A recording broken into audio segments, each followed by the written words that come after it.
tous, bonjour Michel. Bonjour.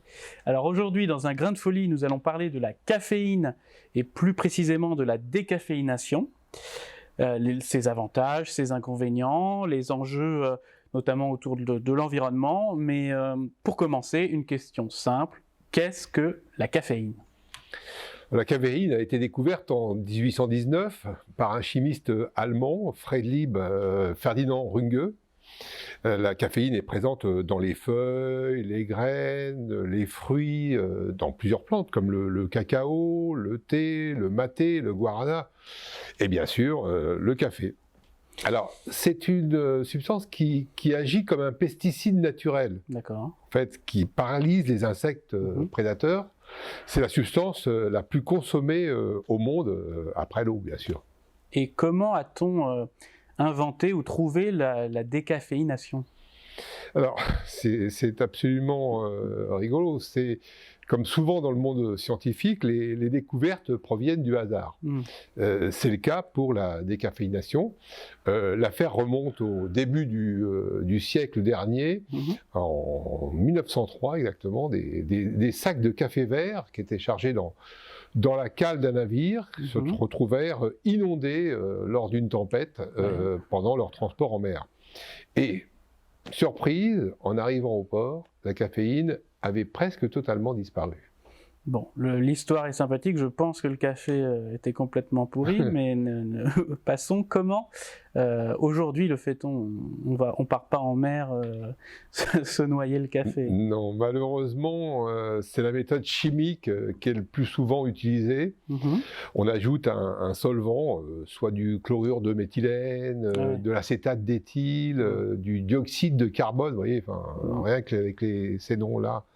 On se doute que c'est pas vraiment ça donne pas envie, des bons produits, ça ne donne pas vraiment envie. Dans tous les cas, l'ajout de ces produits détériore les qualités aromatiques du café et ajoute de l'acidité. D'accord. Et est-ce qu'il n'y aurait pas une méthode peut-être plus naturelle ou une autre méthode que cette voie-là ? Si, bien sûr, comme dans l'histoire du bateau que vous trouvez un peu incroyable, effectivement, certains caféiculteurs continuent à extraire la caféine en immergeant le café vert dans l'eau chaude. Ce procédé a beaucoup d'avantages, notamment d'être plus propre, mais cependant c'est assez long, c'est plus coûteux et c'est souvent moins efficace. Très bien. Quels seraient les avantages et inconvénients, surtout au niveau de la santé, du déca ? Le seul avantage du café décaféiné, c'est qu'il contient moins de caféine. La palisse n'aurait pas dit mieux. Il est donc indiqué pour les personnes dont l'organisme ou le système nerveux réagit mal à la caféine. Mais aussi parce que le faible taux de caféine, parce qu'en fait il en reste toujours un peu. Le café décaféiné conserve quand même les mêmes avantages que le café pour la santé, c'est-à-dire, on en a parlé d'ailleurs dans une des précédentes chroniques d'un grain de folie, la réduction des risques de diabète, l'apport de magnésium, le bon fonctionnement cardiovasculaire et la protection du foie. Un bémol cependant, tout à l'heure je vous ai parlé de l'acidité, effectivement ça impacte quand même un peu l'estomac. Mais alors qu'est-ce que ça change finalement ? Pour nous, la décaféination par la méthode chimique, c'est une aberration. Ajouter des produits chimiques dans un produit naturel, c'est jamais neutre, on le sait. Et même si les industriels ont fait des progrès, il reste toujours des traces de solvants, et donc forcément un risque cancérigène. Et au niveau de l'environnement, qu'est-ce que ça donne tout ça ? L'extraction de la caféine par des solvants, c'est aujourd'hui très réglementé. Il y a plusieurs lois qui sont passées, que ce soit en Europe ou en Amérique. Et les risques pour l'environnement sont moins forts qu'avec les solvants chlorés, notamment, qui étaient utilisés par le passé. Mais dans certains pays, malheureusement, certains industriels peu scrupuleux continuent à les utiliser. Ouais, comme toujours.